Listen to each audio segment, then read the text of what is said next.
Hey, how's it going? So, I guess this is the daily vlog. Not a whole lot to talk about today. I'm just trying to make sure to be somewhat consistent with the vlog posts, and not every one of them is going to be, I guess, what you'd call insightful or artistically driven or things like that.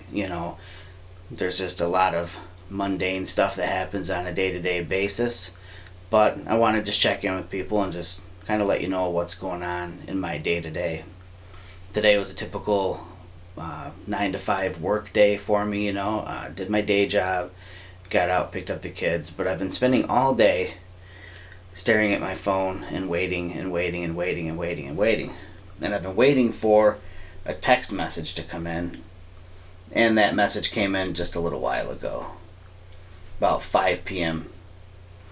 And it says that there is a FedEx delivery scheduled for tomorrow for me. And the reason I've been waiting for this particular FedEx delivery is because it is a product that is shipping here from Olympus in Pennsylvania, and it's something that I do not have. It's something I've had very limited time with. And no, it's not the 300 millimeter that was used to shoot these hawk photos, sadly, but it is another item that is still very exciting for me, and that is the new Pen F.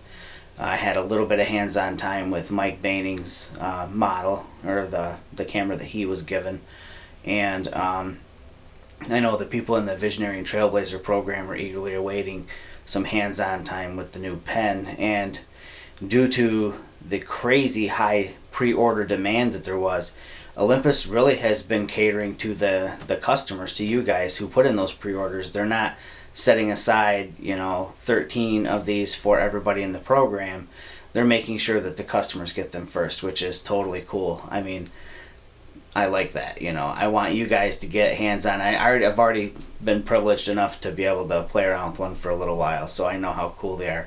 And to get them into the hands of you guys first, I think that's pretty key. So I've been sitting back patiently waiting to get that text, and it came through today. So what's the big deal with the Pen F?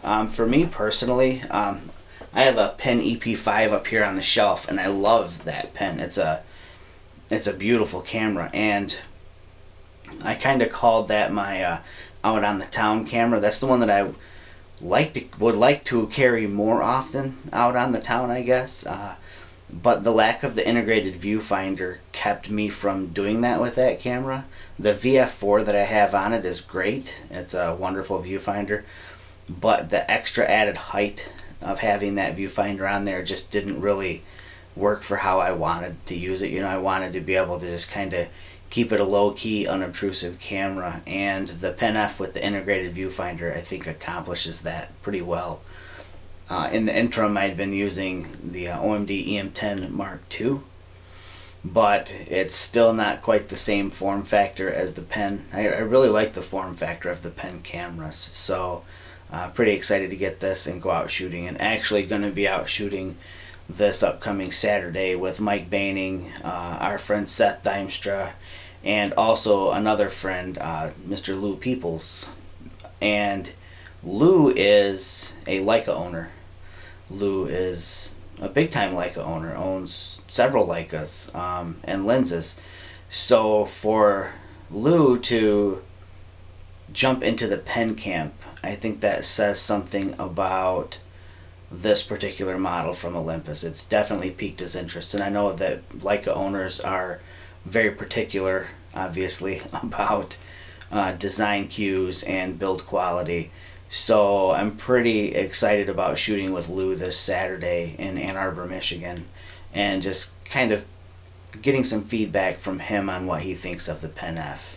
Be interesting to see what someone who shoots with cameras that cost 5 times as much as the Pen F, see what they think of the pen. So really excited about that opportunity this weekend. And it's going to be cool because there will be 4 of us with Pen Fs walking around shooting. I'm pretty geeked about that.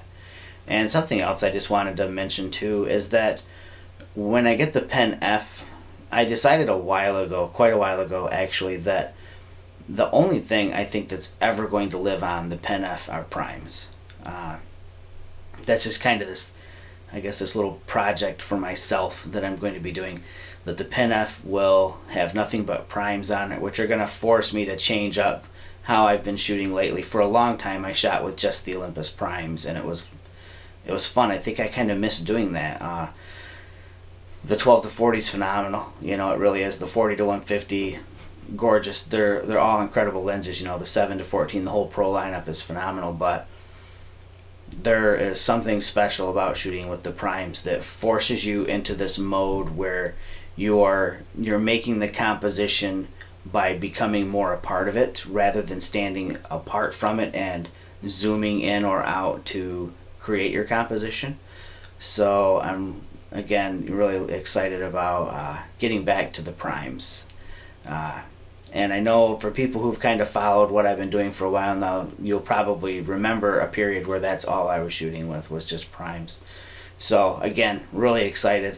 And of course, on my Flickr page there will be a new gallery that pops up for the Pen F, and I challenge anybody who watches this video to find a single image shot not with a prime with the Pen F. Oh, and cool, another thing with the Pen F that I'm really excited to be able to do is I've got 2 Voigtlander lenses sitting up on the shelf behind me, and to be able to put lens information into the Pen F so that it comes through in the EXIF data. Now, so if I put the 42.5 millimeter Voigtlander on there, I can have all my EXIF data contain metadata that says Voigtlander 42.5 millimeter f.95.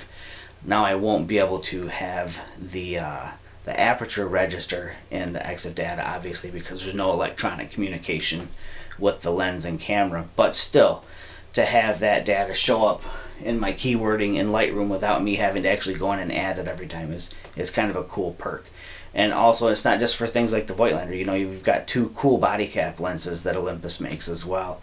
So to be able to have those registered in the camera, so that when I put one of them on, I can choose that from my list of non-electronic contact lenses that show up in the camera, so that I can have that metadata that show up in the EXIF data. I think I might be using the word data too many times there. But anyways, you can tell, pretty excited about this. So that's probably about it for this vlog. This is just the shortest one. Just wanted to try to stay consistent and keep them coming out regular. And again, like I said, the challenge is out there. Oh, so one more thing.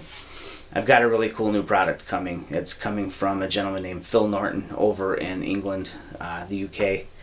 He is the manufacturer of a filter holder system for the Imzuiko 7 to 14 millimeter f2.8 Pro. So for those of you who know that lens or understand how that lens works, due to the design of the lens, you're not able to put in a screw-on filter in front of that lens. So there are no polarizer options, really. There are no graduated neutral density filter options, nothing like that available for that lens. So Phil is actually shipping me over one of these filter holder setups that he has designed and creates himself, and also very generously sent over some filters to go with it. So this is just a little bit of a teaser about that. Stay tuned for more information about that. I'll be talking about it this Wednesday on Mirrorless Minutes. I should actually have that set up tomorrow. Actually, when the pen arrives, I think I should be getting the filter system as well. So stay tuned for that on Wednesday. I'll probably be mentioning the pen on Wednesday on Mirrorless Minutes as well. If you are wondering what I'm talking about when I say Mirrorless Minutes, just read the video description below, And I'll have a link to Mirrorless Minutes to our is the podcast that I do with Mike Baining. So that's it for today. I'm just keeping it short, sweet. Gonna tune you guys out and get back to working on a few photos here. You guys take care, and thanks for tuning in. See ya.